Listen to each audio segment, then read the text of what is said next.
Well, hello, happy Wednesday to you. It is time for the Unboring Wedding Show live. So thrilled to have you joining us today. If you are here live, you get to engage with us in the chat. I see there's plenty of that going on already.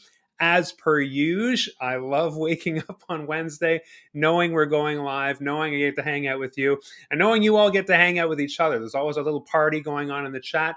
If you would like to join in that party with your own comments, your own questions, because I am here to engage with you, please log into YouTube, your Google account, and then you'll be able to comment. Please say hello, say where you're watching from. Of course, give us the weather report. That's very important to this whole experience, is us knowing what the weather is where you are.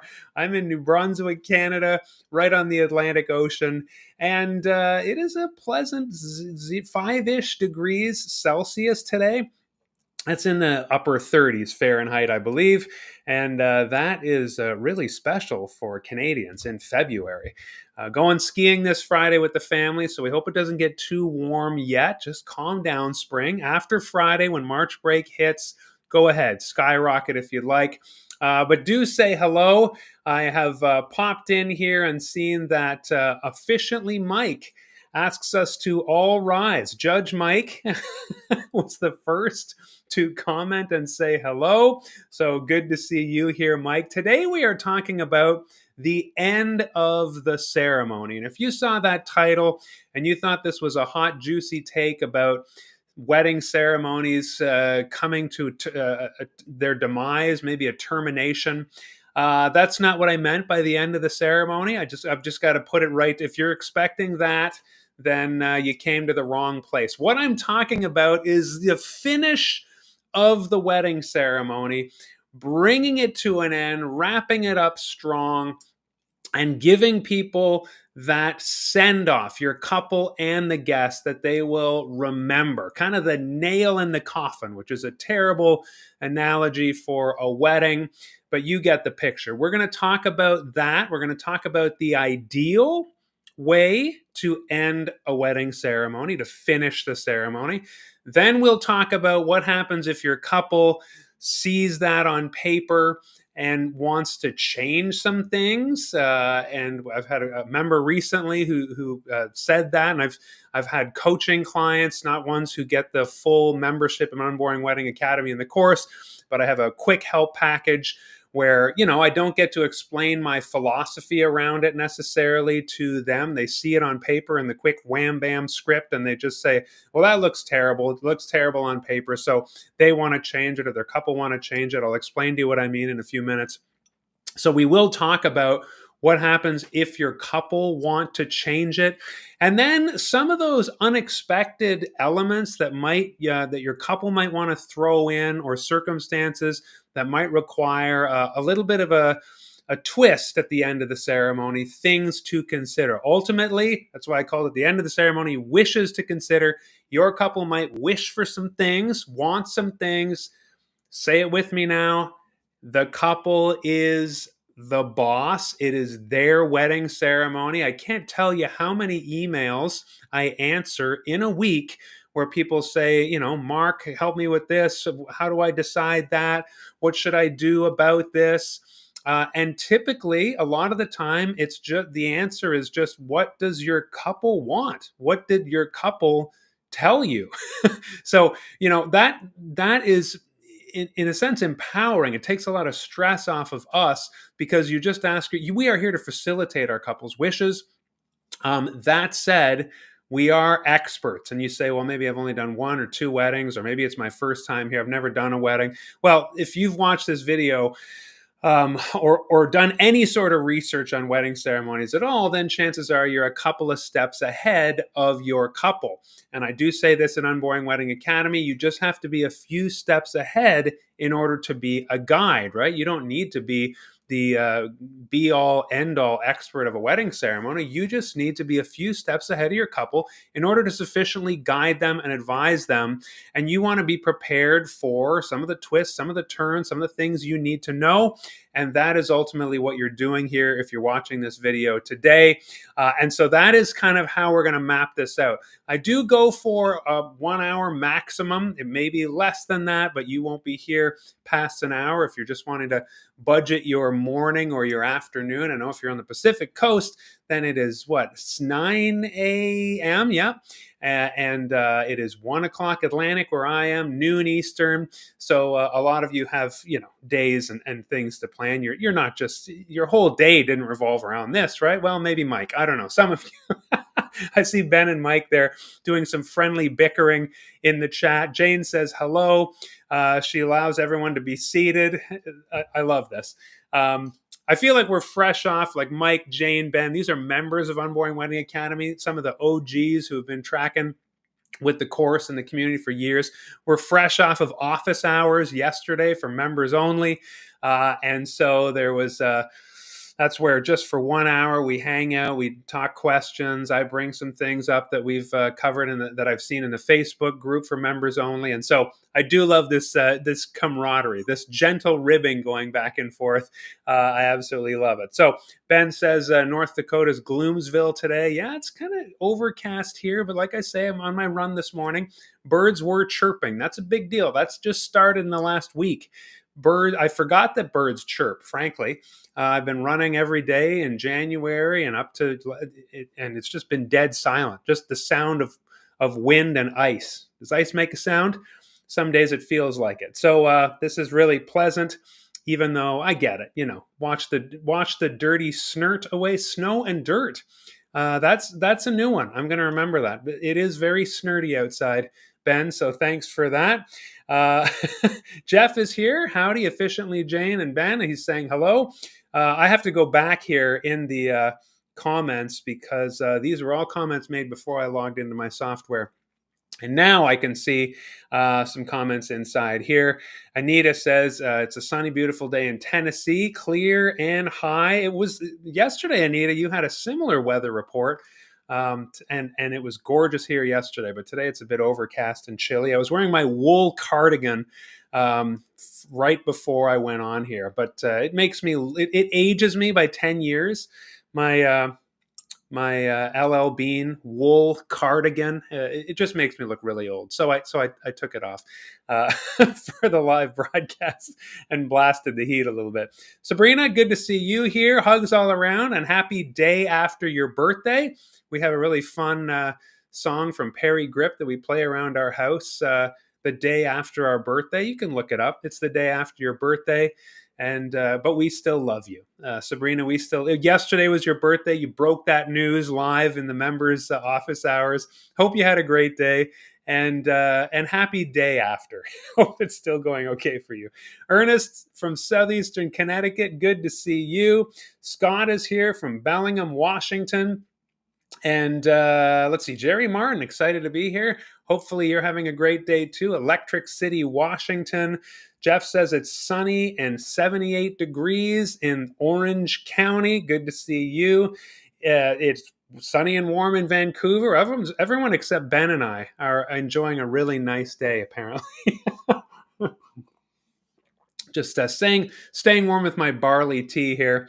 And hopefully you are having a wonderful day wherever you are as well. Sharon's here. Greetings from Bragg Creek, Alberta. Rocky Mountains are stunning.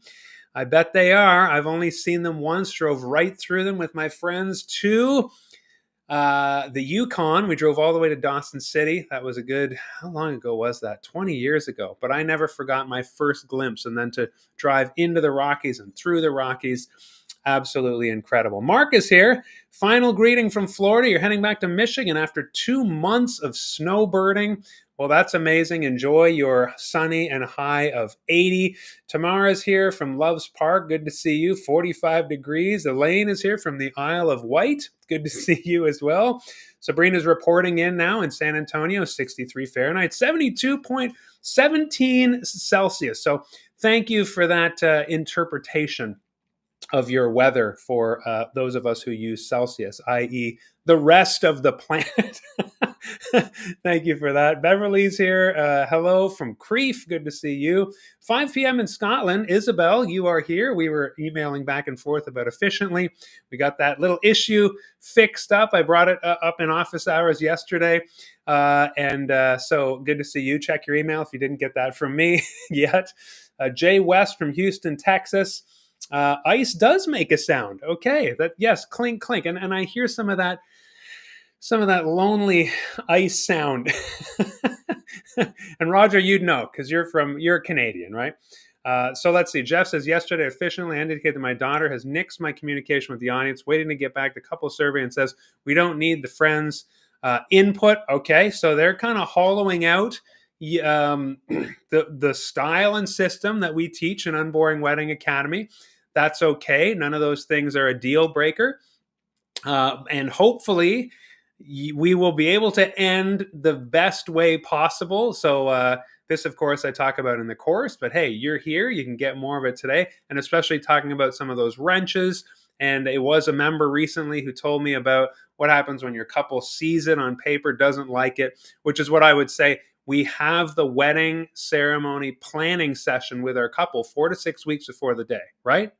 The wedding workshop, either in person or on video. And that is where you can describe to them how the ceremony is going to play out and really make your case for the style of finish of the ceremony that we're going to talk about today. So that's a bit of a sneak peek, and we are going to get into that today. Let's see. Jeff says, like Mark said, she's the boss, hoping my love story makes the event, even if she doesn't send my friends emails for love abouts.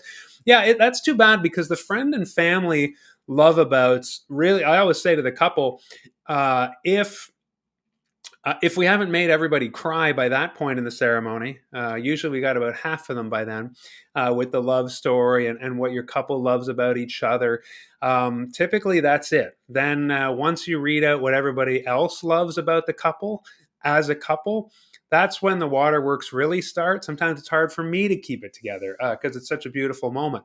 So your daughter, the boss, she has a certain, I don't know, image or vision of a ceremony in her head that is missing some components that could make it as powerful as it might otherwise be. But like I say, Jeff, you're right. You have to remember it's their ceremony. We're facilitating their vision. It's not about you. It's not about the officiant. It never is about the officiant. We got to be very careful about making it about us and imposing our will and our vision. I had a parent recently reach out to me and say, something like, I'm concerned that my son doesn't have a best man. Should I step in? Should I offer to be the best man? And again, it was one of those cases where I said, as the officiant, your couple is making decisions for their weddings. You could advise them and say, are you sure you don't want a best man? There's that aspect. But then even as parents, especially as parents, I have met obviously hundreds and hundreds of couples having done this. And I'd say one of the top things, if not the top thing that annoys them the most, parental meddling. Parents imposing their vision, their preferences, their wishes on the ceremony that is not theirs, right? The ceremony belongs to your bride or groom or brides or grooms, and we can't impose anything upon them. So Jeff, yeah, I talk about what I think is the best way, etc. Sometimes even my couples, they need to hear it from me. They say, well, I don't think this will work. And I say, no, here's why it does. And I'll go through that today, talking about the end of the ceremony, what I call the grand finale. So in a way, there needs to be a little bit of selling, a little bit of guiding, casting the vision, advising them, but it doesn't go beyond that. We don't impose, okay? And I did do a live about ethical concerns or when you might want to put your foot down or even recuse yourself from the ceremony. But this kind of stuff doesn't even come close to that. We just want to make it the best day for them that they want, okay? So yeah, and then Mike is actually goading Jeff and saying getting the crowd cheering before she walks the aisle is still possible. Mike, I actually agree with that because that is before the wedding ceremony. I always say that. The ceremony hasn't started yet with opening remarks. So that is one way. And I know that we're not talking about the start of the ceremony today at all. So Mike's trying to pull me off course here, but I can't leave this without saying this is one of those things where you could say, look, I'd like to go up there. You talk to your daughter, Jeff, about, I guess we could have covered this yesterday in members only office hours, but you talk to your daughter and say, look, I need to shake off my own nerves as well. And the way to do that, as Mike says, is to go up there before the ceremony starts. Now that could be with, your future son-in-law, the groom. It could be with the party, but you walk up there and you see all this in the course. I know, Jeff, you're a member, so you kind of get all that. But you could still just appeal and say, look, I want to welcome guests. I want to break the fourth wall. I want to say hello. I want to get them excited. And then once the processional music starts, that's what begins the ceremony proper. Then it can be as serious and uptight as you want it to be. But try to make that appeal for your own sake, and appeal to her and say, look, I'm the one up there doing all the talking. I want to create a great crowd. And that's what the opening remarks do. And so Mike is absolutely right. And then after I just said all that, Jeff says, thanks. She says, I don't need to do that. It is the wedding planner's job. My goodness, Jeff, your daughter is a lovely person, I'm sure. but wow, you are having some experiences with, in this case, that I would say it's not the wedding planning. Shaking off your own nerves. That is a huge part of the rationale around my opening remarks. So we're not here to talk about that. Jeff, you're going to do great. You're going to do great. Scott, it's your birthday today. Scott, it's Scott's birthday. That's amazing. Yesterday, I'm trying to. Oh, I'm having weird issues with my. There we go. There we go. Okay, so hello, Scott. I'm so glad it is your birthday. Yesterday, I sang to Sabrina. I think that's what you're expecting me to do here, but that only happens on office hours. Sorry. Uh, no, the general public doesn't want me to sing happy birthday. So I'll just say happy birthday to you.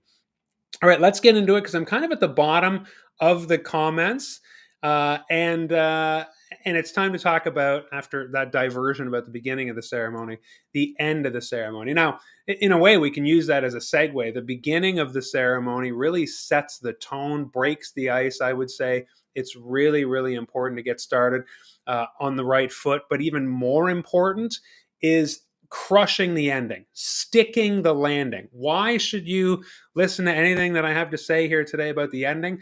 Because that's the last thing that people remember, right? No matter how great the ceremony is. Hi, Ava, good to see you here. No matter how great the ceremony is, it's kind of like the last impression, right? You have this one chance to make the last impression, and the last impression is going to be a very lasting impression as guests gather their things, head out to cocktail hour. And if you really stick the landing, they're going to say, that was fantastic.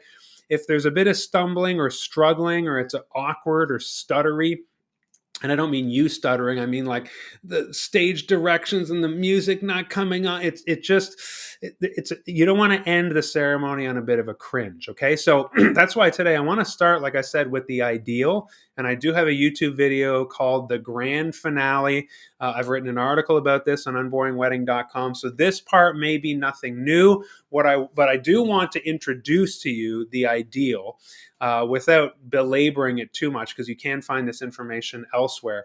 Like I said, I want to talk to you more about the wishes to consider piece. What happens when, kind of like is happening to Jeff, your couple insists on not doing something, changing something. What do you do in that case? Okay. So I want to talk about, first of all, I want to show you kind of what we do inside Unboring Wedding Academy. You're going to get this sneak peek here. I'm going to use efficiently our brand new ceremony software. that we've created exclusive and unboring wedding for members of the course. I launched this last year. So this was members of 2024. If you've joined in 2025 or you're going to join, if you're here kind of peeking in, this will be available to you. One ceremony for everybody within the next couple months. I'm just having to reshoot the entire course around this. And then, of course, you can purchase unlimited ceremonies for an annual licensing fee, which is great for professionals because this virtually automates the ceremony process for you. This is a screen inside of the ceremony script draft. So basically, you're going to have your wedding workshop with your couple. You're going to enter all the information, and then it automatically, whatever you enter there, drop down menus, little fields, it gets ported into the ceremony script draft here. So I've just pulled up, you can see it says Mark Grollo test user. This is where I test ceremonies, see what I can break. Mike has been great with this, helping us with this as well. But I wanted to show you, because I've laid out this kind of default script draft of how you end the ceremony. And I kind of want to talk you through this in a similar way that I do inside the course. Okay. So what we see here well, this is the top of the ceremony. Sam and Alex, the script, I'm going to scroll all the way down. You see the vows, you see the rings. This has all been imported from the workshop. And so once we get to the rings, here's where you'll see the heading here, the pronouncement and the kiss. So we're moving towards the end of the ceremony here. Now, there might be a prayer here at the ending. Some couples might want. I always recommend do everything you can before the pronouncement and the kiss. Get everything out of the way, because once that kiss happens, and we are talking about the grand finale here, the ideal way to end the ceremony, once that kiss happens and once that cheer happens, you are not going to be able to kind of wrangle people or make things serious again. It'll feel very like a gear, like a clutch jamming if you try to go from hey to like, and now let's bow our heads, or now let's do something really touching and serious. No, don't do that. Once this happens, you've basically hit the climax of the ceremony, and you're going to go from climax to climax actually with the presentation of the couple. Okay. Now, as I'm talking here, like I said, there will be chances to ask questions. I can't see the chat right now because I'm on this screen, but feel free. There will be a moment. Reserve your questions. I do want to get to them, and I do want to hear from you about maybe some curveballs that you've had relating to the end of the ceremony. Has your couple ever said, I want to do this, I want to try that, in a way that doesn't quite fit with the grand finale? We can talk about that. You can talk about that in the chat, but I'll switch over and say, please ask me your questions now, and I'll look for those question marks, okay? So here we have the pronouncement, the kiss. Now, with great joy in front of your closest friends and family, and by the authority given me by the state of whatever, you'll edit this a little bit. Again, inside efficiently, you can click any of these boxes and edit, and then click save, and it's locked in. And you can add any item here as well. But typically the pronouncement and the kiss, there's not much to add. I pronounce you husband and husband, and here you can say you may kiss the groom, you may kiss, you may share your first married kiss, have at it, you two, whatever you want to say here. You can definitely edit that right in here. And I will just say this got imported from the workshop. So as you're working on this with your couple, whatever you type in there, once you click save, it gets imported in here. And so if, say, we're in the wedding workshop and they say, we'd like it to be, say, what do you want me to say there? Do you want me to say, smooch it up, you two? Well, if you type that in, it would say, smooch it up, you two, right here. I went with something a little bit more, a little bit more serious. You may share your first married kiss here. You may kiss your bride. You may kiss your groom is also common. And once that happens, like I said, everybody cheers. And what I recommend, this is a very Canadian thing, but I'm sorry, I've got a tariff joke in my head, because I always have said I am trying to export this from Canada into the US. But of course, you might need to pay 25% more for this information at the border. I couldn't help myself. But try this, Americans, because it's absolutely amazing. The signing experience. So everybody claps, everybody cheers, and then you say, we're going to go sign the papers right here. We're going to make it real. Keep your seats. We're not done. This will take a few minutes. We'll be right back. Again, you could edit that if you want. The DJ starts the song One Love. And I just put that in here. This is from the workshop. The couple will choose One Love. So you type that there and it imported here. And I just love when I always tell my couple, choose a fun song that you love. I love this when it's not all serious and dour. I've had some couples say, well, we were really hoping on, the cello theme of Schindler's List or something. And you're like, oh my gosh.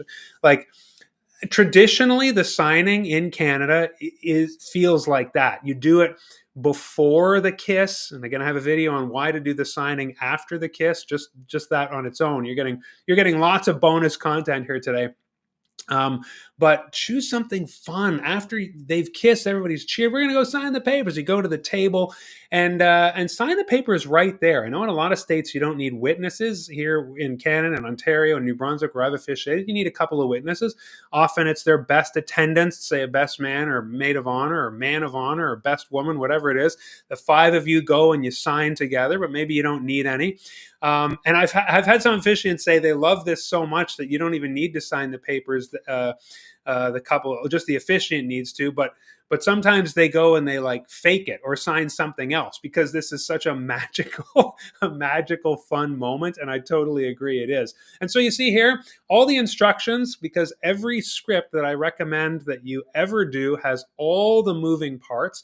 Sam, Alex, Shelley, Andrea, and Mark will move to the table with two chairs. Alex and Sam sit. The DJ fades the song when the parties return to the front. Alex retrieves flowers. Alex and Sam face the guests and the aisle. And then we move to the closing remarks. Okay, so again, this is how you do the grand finale. Now, a lot of couples get to this part, and this is where they balk. This is where they say, this doesn't look right. I want you to move the closing remarks to the end of the ceremony. Now, you might be tempted then to pick up this whole section, efficiently lets you do this, move it all the way down to the end of the ceremony and drop it there. I'm going to say, please do not do that. This is exactly why I'm talking about this today. That is like herding cats. That is not the best way to end the ceremony. Let me paint this picture for you. And what I'm doing here basically is exactly what you want to do with your couple. In your workshop, you're moving through their preferences in chronological sequence, just like we are right now. You are going to be taking them through this series of questions in this order. And at risk of not taking a long time finding my way back here, I'm going to go to the wedding workshop area of efficiently and show you what I mean, where we're going to scroll down to the elements, the registry signing, the closing remarks. See here on the side, you got your elements, you got your registry signing, you got your closing remarks, and then you got your recessional. We've laid this out to facilitate the conversation where when you ask what are the couple doing next? What do the guests need to do now? The wording for the presentation of the couple. Do you want to say Mr. and Mrs.? Do you want to say first names only? As married? You ask them that. And then the recessional. So, in this planning session with your couple, efficiently is actually guiding you into, and in Unboring Wedding Academy, the current spreadsheet method, it's actually walking you through the chronology of the grand finale ceremony the best way. And this is, like I say, where your couple might say, wait a minute, closing remarks there? No, can you move those to the end? And that's where I'm going to say, please do not do that. This is where you start describing to them why this way is best. Now, did you see these instructions here? Alex retrieves flowers. Alex and Sam face the guests and the aisle. This is crucial. This is what you need to pitch to your couple if they want to kibosh this, okay? If they say, we want to kiss and then we want to just charge up the aisle, to which I say, no, this officiant still needs to say something. The officiant still needs to say, please stand, everyone. Get on your feet. I present to you. Well, no, don't do the presentation. Well, then think about if they kiss and then they're just turning and then you say, oh, please stand, everybody. Like it doesn't work. There'll be a weird stutter. The officiant will have to just get everybody on their feet and not present them or just charge into it. So I'm just telling you, this moment, having done this over 1,000 times probably in my officiating, career. This moment is absolutely magical. And I want you to remember this. If your couple looks at this and says, we don't like it, you want to cast the vision of what makes this moment so great. So it says right there in the script, Alex gets her flowers back, maybe from her best attendant or whatever. Actually, I think I went with Alex as a him in this script, husband and husband. Alex has flowers. They're facing the aisle, and this next minute where you're giving the closing remarks with the couple for the very first time in the whole ceremony facing the aisle, paint this picture in the workshop for your couple, whether they object or not. I always say this is the part where you're going to get your flowers back, you're going to face the aisle, and I'm going to give some quick closing remarks, like 30 seconds to a minute tops. But you're going to be looking at your guests for the first time. They're looking at you. It is an electric atmosphere. The photographer finally gets that magical picture of the couple facing outward at their guests, just beaming and smiling. And typically, you are going to be to the left or right. When you come back in after you get out of the way of their kiss or of the signing, then you're going to come back to kind of not center, because you can see how if the couple's facing up the aisle and you are behind them in the position you were during the ceremony, you're literally standing behind them. And if they're tall, it's very weird, or if you're short. So you want to be to the left or to the right of the couple. Usually I'm standing in front of the groom's best attendant, for example, a best man. Sorry, best man, but usually I'm just in front of him at this moment and kind of gesturing to the couple who's at my right. And I'm making my closing remarks, like I say, while they are electrically looking at their guests and vice versa. And I'm saying, and we'll kind of go back to efficiently here, because this is what you want to ask your couple, is what, well, you remember from the workshop, those two questions. What are you doing now? And what are your guests doing now? Those are the two things that I want couples to think about, and those are the two things that I need to say. So after the signing, you say this. They sign the paper. I always say this. It's totally legit. They're married. Cheer. This is default and efficiently, because I just really want you to do this again. This is part of that guest engagement that is part of the formula of what makes couples and guests rave about the ceremony, this style. And then you say a couple of remarks as we transition here. Our couple are taking photos. I kept it brief here, but you might want to have some scripting ready for this. I always say our couple are taking photos. They will rejoin us in a few minutes. Again, what did the couple do? Whatever we typed in the workshop gets dropped in here automatically by the software. And then in the meantime, second thing, it's cocktail hour. And you'll type in some more specific instructions here, like head out to the terrace, turn right, and then you will see the bar. It is a cash bar. You don't go into excruciating detail, but you do want to tell guests exactly where they're going, what to expect, and then say something like, and the reception is set to begin at 6 o'clock. See you there. Don't stray too far. We have an hour until then. Please be in the barn ready for the introductions, or something like that. Really quick. And then you say, on behalf of Sam and Alex and their families, thank you so much for celebrating with us. Have a great evening, everyone. And then, are you ready to celebrate as hard as these two are in love tonight? I love saying that. Everybody cheer. Are you up for that? And then, I say, yeah, it looks like that'll be no problem for you at all. And people are cheering, clapping. And again, the couple is beaming. The photographer is eating this up. And then this is, like I say, you'd have to do this anyway. Friends and family, stand with us now. Now we are into the processional, recessional part of the ceremony. And it's right at the end. So the presentation, friends, stand with us now. It is my distinct honor to present to you for the very first time Sam and Alex as husband and big cheer. The DJ starts, paper rings. Again, we asked them that in the workshop, and we would have written that there, and this would be automatically ported in. And then Sam and Alex recess up the aisle. And then when the aisle is clear, the parties recess in opposite order, typically best attendance, then 2 by 2 by 2. And then it says here, Mark gives the couple's half of the license to Shelley. I always just want to put that there. Who am I giving that license to at the end? I want to put the name. Shelley is the wedding planner in this case. And that is how the ideal ending for a wedding ceremony unfolds. I call that the grand finale. Because again, if you try to move those closing remarks to after the recessional, it's like herding cats. The music came on really big. Paper Rings by Taylor Swift. Great song, pounding through the speakers. What do you got to lower that and then say, ladies and gentlemen, just a couple of housekeep. No, don't do that. Okay. That's what I mean by it's not ideal to interrupt the music, the atmosphere, the couple leaving on a high.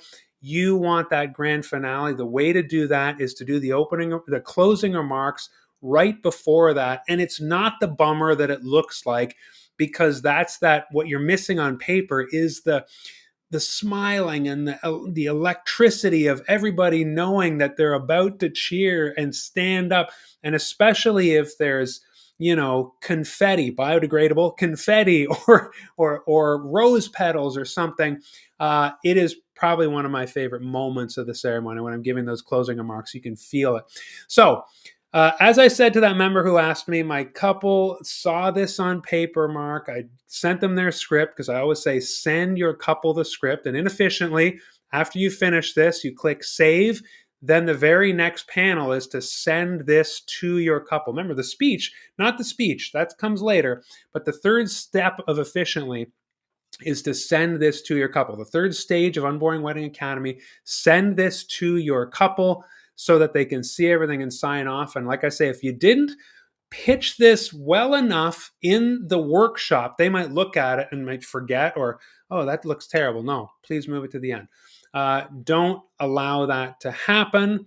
But ultimately, as Jeff is going through some things right now with his beautiful daughter, they might say, no, we just absolutely refuse to allow that to happen there.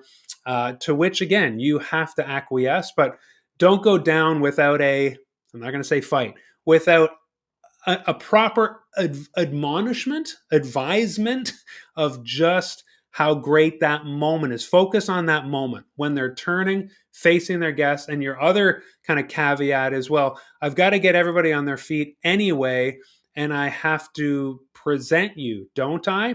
Now, that is a segue that I'm going to use right now. Created my own door. I'm going to walk through it.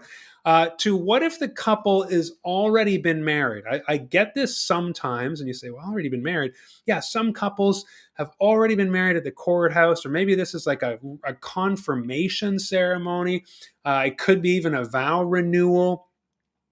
Do you really do the presentation at the end of the ceremony when they've already been married? Friends and family, I present to you for the very first time, Mr. and Mr. And I would say yes, you want this big cheer, everybody on their feet, everybody celebrating this couple at the end to that electric atmosphere. So just drop the for the first time. You still want, and you can even say, friends and family, after having said and done all that, the ceremony you're referring to, it is my honor to please stand. I present to you officially, or something like that, or it is my honor to present to you, Mr. and Mr. Okay, you don't have to say the for the first time, but I would say that's the only thing you need to drop. Everything stays the same. This is not the objectable offense that some people seem to place on, well, I guess I can't do the presentation because they've already been married. What's the point of presenting them again? The point of presenting them again is for the grand finale. It's so that we can celebrate them. It's because they just exchanged vows, rings, even if, like I say, it's not official. And I've talked about the two marriages, the two weddings, essentially, that every couple goes through. They sign the civic papers and they have the ceremony with their friends and family. Like I say, in Canada, it's all rolled up in there like a dumpling. Now I've just totally lost. I'm trying to going down a mental dumpling image, but we've got the signing inside the ceremony in Canada, so it's all rolled up and bundled up. But some couples say, I want to sign the papers before, I want to sign the papers after. That is another wish to consider. Okay, so the first thing, like I said, is what if your couple says, move the closing remarks till after the recessional. You just say, oh, I see why you would say that. Here's why it doesn't work. I would have to talk over your music. Everyone's leaving. We want that electric energy. We want that moment where I'm talking for a brief 30 seconds while you're facing the guest. So that's the first thing. The second thing then is them saying, well, what if we don't want a signing? That's another thing. What if we look at the signing and we don't really like what we see there? We don't want to do the signing. We want to do it before, or we want to do it after. Okay, that's fine. Like I say, I know a lot of you in the States don't do the signing. And so if you're going to take the signing out of this part, again, to me, you're losing that fun song the couple loves, little intermission, people getting to see the couple sign the papers. The signing is also so fun because of the cheer and the kiss and the cheer that just happened. But let me go back to efficiently and show you the only thing that we would then change is, and it's very easy. If you want to take out the signing, you don't need to trash, which you could inefficiently. Just click that trash button, the whole section disappears. But I would say you could just take out some of these things. We're going to go sign the papers, be right back. DJ, so okay, we're not going to do that. But you would still need, after the kiss, you may share your first kiss. I would move Alex retrieves flowers up to this section now. I would move it into the pronouncement and the kiss. And I would move Alex and Sam face the guests and the aisle up to the pronouncement and the kiss.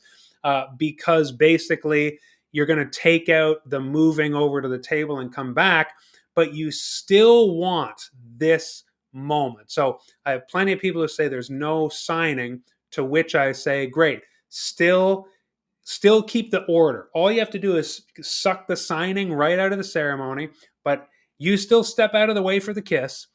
But they turn, they face the guests after they've kissed. You are still going to be to the couple's left or to the right. Alex is still going to get the flowers or the fan or the bucket of milk, whatever they walked up the aisle carrying. They're typically going to get it back. And then you still want them to be facing the guests, facing the aisle for that electric 30 seconds while you give the closing remarks. It's seamless even without a signing, okay? So you don't need to sacrifice any of that stuff and that magical moment. If you pull the signing out, that's no problem at all, okay? The other thing that a couple might say is, as we've said before, well, now we want to do, and we just did this a couple weeks ago, it's been longer than that, I guess, we want a shotski, or we want shots. I consider that to go best right before I present them and send them up the aisle. So this is where, inefficiently, I would go up here and I would add an itinerary event. And I'm not going to go through it all right now, but I would add the shot ski, and I would add that. And then I would drag it down to the relevant part of the ceremony, which is right here, to after the signing, after the officiant closing remarks. I'll drop it in right here. Okay. And that is where it goes best. There we go. And then I would add some of the scripting here for the shotski. And like I say, that's because we want to have that crescendo of sending them up the aisle. So actually, I wouldn't put it I would break this up. I wouldn't put it in the presentation in the recessional. I would do my, no, I would. So yeah, I would do my closing remarks. Then I would do the shotski, and then stand with us now. I present to you almost in the same breath. This is also the perfect place to do the breaking of the glass. I've talked about that before. I have officiated for some Jewish weddings, or people who wanted to observe this from the Jewish faith. And then they would just say, well, when can we do the breaking of the glass and the mazel tov? Well, do that right at the end, right before you present them. So I always do the closing remarks still, they're facing the guests, etc. And then I say, right before we finish here, there's one more thing. Sam and Alex would like to observe the traditional breaking of the glass. And so I'm going to put this down on the ground. Typically, somebody has it, maybe a best attendant, somebody brings it.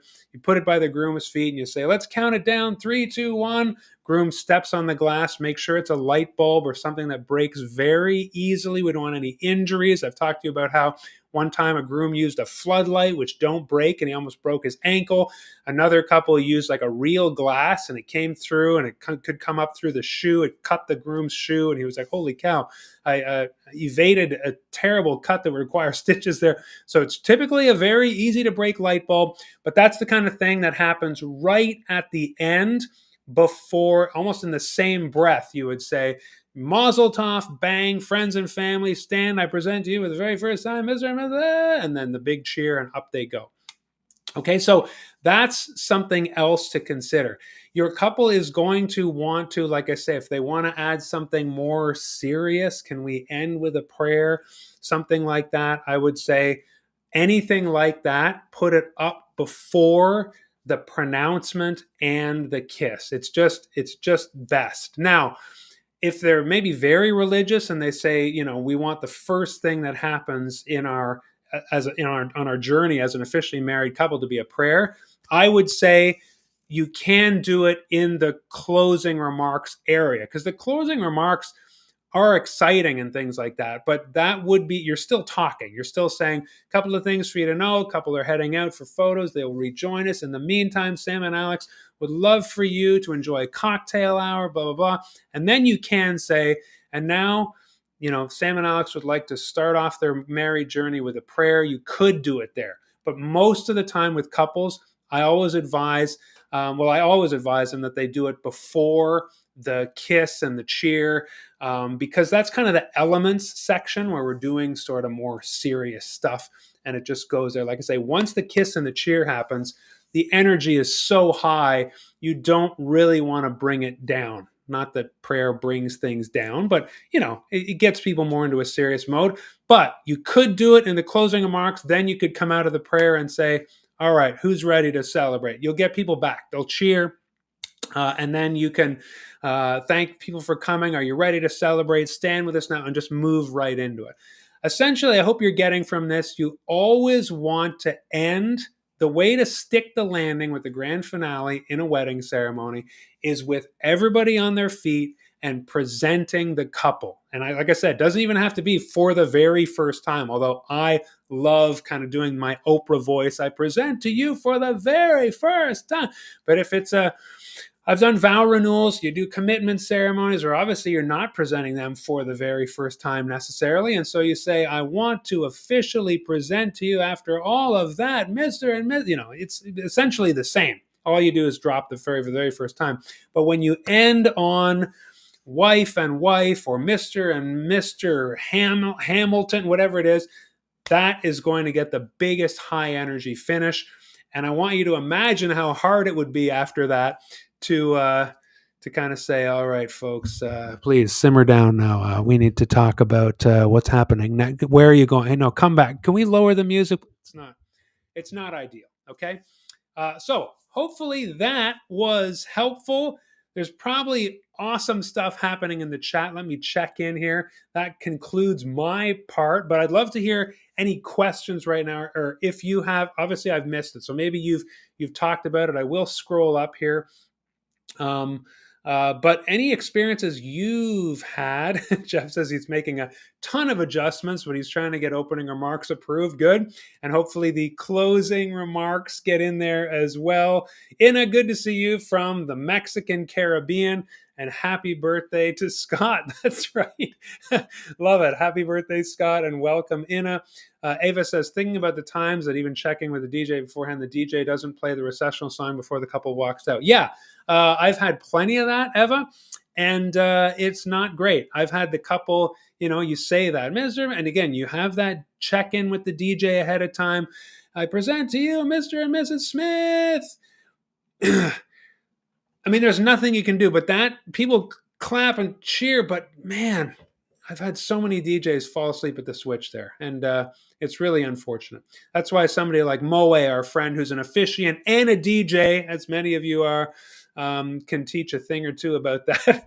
Just you got to talk to the DJ. Have that song ready, which is another reason why those closing remarks are such a great signal for the DJ. Like I say, it's 30 seconds of you talking, but they are ready to go. That's like kind of their cue of getting ready. And I've even looked at the DJ during the closing remarks, kind of giving them the nod, like you're ready, right? That's ideal. Let's see. Myrtle Beach wedding officiant says, we don't see marriage license signings often during the ceremony. I've had two couples recently requested. Well, you can blame that on me, probably, because I really am trying to get this exported to the US because it's so fun. I don't know how you feel about it. It does add 4.5 minutes to the ceremony. If you're a professional, you might be like, where's this coming from? The same way, like all of a sudden you saw this TikTok trend of, and hopefully it's going to die down. I don't know if it's going to keep up, but the officiant not standing with the couple, standing with your maybe off to the side, which, okay, I'm fine with that. But even back to the guest, which that might be fine for a traditional boring ceremony. I've talked about this before. But when you're telling the love story to the guests, and talking about the couple in third person, they this, they that. Well, it doesn't make sense to have your back to literally the people you're talking to. So sometimes there's flash in the pan things that become famous because some famous person did it in their ceremony, and then things kind of go back to the way they were. I'm open to variations on a theme, but this signing thing, I got to say, and I'm one for cutting the waste, fraud, and abuse of wedding ceremonies. Cutting the fat of ceremonies as much as we can. But this tradition is really, really fun and it's best, I think. Sabrina says, my couples all love the signing, though witnesses are not required in Texas. There you go. So sometimes you'll have a witness, sometimes you won't. Tamara says, good idea. The signing portion, I felt like I had to wrangle the bride and groom after the ceremony. I know, that's another thing, is you don't have to do that weird thing before. You don't have to do that, set that time aside after. I much prefer it for many reasons, and those among them. So now we're getting lots of discussion around the signing and the ceremony. In Florida, the couple signs the license at the time of application. That's right. So I knew there were places where this wasn't necessary. Like I say, though, I've heard couples or officiants even say their couples like this idea so much that you kind of go over and sign something, anything, just to have this moment, which I think is pretty interesting. I'm not recommending that, but again, our couple is the boss, and they said we want that moment. Unfortunately, we don't have to sign anything, but can we sign something? Make a card to each other? Whatever it is. Eva says it's not required in Connecticut either. Some people ask for it. I'd rather not do it to preserve the legal requirement without any confusion. Yeah. So there you go. You can do it. You can not do it. Obviously, if you're not legally required to do it and your couple's surprised, again, they might have seen a video like this and then they're surprised to know you don't actually have to do it.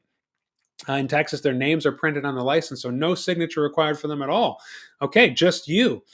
So there you go. Sometimes it's not possible, which is why I went through the kind of the step there.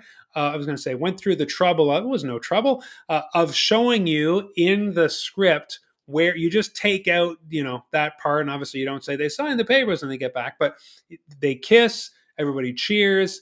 Then you step out of the way, you come back, they turn, all that stuff still continues. They turn, they face the guests, etc., etc. Okay. Paul says more couples are opting for a signing. I make a couple of the license with their signature blocked out. That's a couple. That's interesting. So this is another example. Seeing lots of variations on this. Jane says, I always do housekeeping in my intro before the processional photos and after the ceremony details. At the end, I pronounce, kiss, please stand, present. Keeps your momentum going. Okay, so you're disagreeing with me, Jane. That's fine. But I find that saying all that stuff up top can get a little bit of kind of grind things down a bit. I hear what you're saying about the momentum. We want to keep the energy up. But like I say, I love building the anticipation. Maybe it depends what kind of person you are on Christmas morning. I want to be the last person to open my presents because I just love anticipation. It's just something about me. I savor it. If you put my present there, I would not open it. I heard once psychologically, which explains kind of how I'm wired, that we actually enjoy thinking about possessing or owning something, this is like actually factual on a psychological level, we get more enjoyment desiring something than actually having the thing. And when I think about how badly I wanted a Game Boy when I was a kid, yeah, I dated myself. I'm turning 46 next month, next soon. I think I enjoyed wanting a Game Boy more than actually having one. Or, I bought a motorcycle a few years ago. I think I enjoyed wanting a motorcycle more than having one. That's not to say you don't enjoy it, but that anticipation. I love the building the anticipation in the closing remarks. And so, the one thing I will say in the processional a lot of the time is sorry, not the opening remarks is if there's little like rose petals or things on the aisle. Sometimes I will say, you will notice, you probably, right off the top of the ceremony, I'll say, I'll remind you of this at the end, but those of you on the end, hold those rose petals. We will be showering the couple with those at the end of the ceremony, so keep them handy, and I'll give you further instructions when we're wrapping up the ceremony. So I kind of give them a bit of a heads up sometimes, but typically I try to keep the opening remarks really limited to, hi there, my name is Mark. Whether or not they can take photos, please turn off your devices. Are you ready to celebrate? And then the housekeeping stuff is at the end. But Jane, you're a consummate professional. You are a member of Unboring Wedding Academy. I totally trust your judgment. It's working for you. I don't know. I don't know where that came from, Mike. That's the thing about going live. You really get an insight into the weird place that is my brain. And I've never thought of that before, but it just came out. All right. Scott says, can you tell me the formal relationship between the officiant and the wedding planner? Great question. The formal relationship is, the wedding planner is the guru of the entire day. So in the rehearsal, if the planner is there, and they typically are, although my favorite planners now don't show up at the rehearsal anymore because they know I'm so in charge of it. And that's what I teach in Unboring Wedding Academy, how to run the rehearsal like a 5-star general, to the point that the planner is like, I don't even need to be there. Now, the most fun 5-star general you've ever seen. But the planner, and when I introduce the planner in the rehearsal, I say, this is, Natasha. She is the orchestrator of the entire day, start to finish, the itinerary, the grounds. She knows every detail. So anything outside of the ceremony, please consult Natasha. I see my role as the officiant, as the person in charge of the ceremony itself. And so that is what we are going to do today, is we're going to rehearse, blah, blah, blah. So it's funny that I describe to the couple and their friends and family, anybody involved in the ceremony, that's how I describe the relationship to them. And I would say the planner is our greatest ally and advocate on the day. As somebody who is a professional wedding officiant, when I show up at a wedding and there's no planner, things are usually falling apart, which is why in my wedding workshop with couples, I typically say, please get a planner, just a day planner. Okay, if you're still refusing to get a planner, it's not in your budget, get a bossy friend with a clipboard. I don't know, give them a gift certificate to, I was going to say Bed Bath and Beyond. That wouldn't be good right now because it doesn't exist. Get them a gift certificate to their favorite store, just as a thank you. Whatever you do, you need some sort of day planner, cracking the whip, keeping people on schedule, keeping people on itinerary. I always say to the couple, you know what flows uphill? I don't want to say the word because I don't want YouTube to censor this video with an E, but it flows uphill. Problems flow uphill on the wedding day, and typically bride especially, is at the top, and you want the planner standing, running interference on that stuff, making decisions, essentially protecting the couple. The officiant is going to do that too, in relation to the ceremony. I mentioned yesterday in office hours how, I had a couple, the DJ wasn't going outside because it had just rained and it was a little bit wet. So I hauled a speaker out there. I was plugging my phone in. The couple thanked me for this in their review. The DJ became kind of begrudging, okay, I guess I will go out there. And it's like, yeah, because his suggestion was, we don't need any music for the ceremony, just totally screwing the couple. And I just wouldn't stand for that, because the production, the ceremony, to me, that's going to reflect on me. I know how great it can be, which is why I'm always here once a week talking to you about the ceremony can be this great. It can be, here's the 100% watermark. So let's hit that as best we can. The planner is absolutely crucial. They're amazing. They help the day go go off without a hitch. And so I would say, you want to reach out to planners. You want to get a great relationship with planners. They are absolutely the best. Now, there can be some territorialism. I talk about that in the course in more detail. That's probably for another show for another day. But once you get that ironed out, planners need to know the officiant knows what they're doing. That's why every member of Unboring Wedding Academy always pleasantly delights the planners. They go, holy cow, look at your script. It's so detailed. I just gave you an insight on that.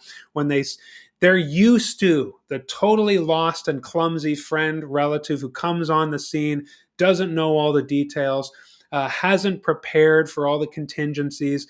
And so the planners kind of roll their eyes and go, oh my gosh, another traffic cone of an officiant. And they're frustrated by it. Whereas if you're a great officiant, you'll work in total symbiosis. You'll be in sync. It's absolutely great. That was probably more information than your question was asking for. Cantor Mark says, was going to ask where the glass smash would go. You nailed it. Yeah, I would add a brief, sweet explanation of why they're doing it.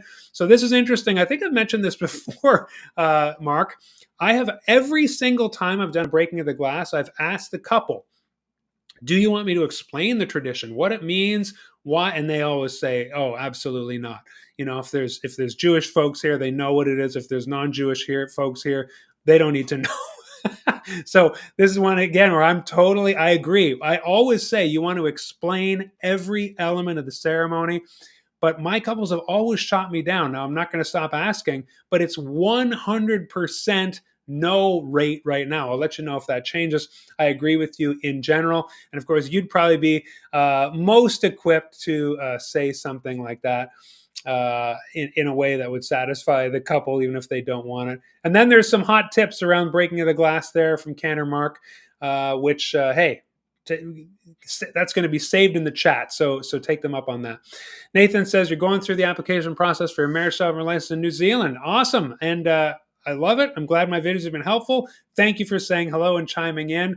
It's probably an obscene hour in New Zealand right now. What are you doing awake, Nathan? And maybe it's not too bad, but good to see you.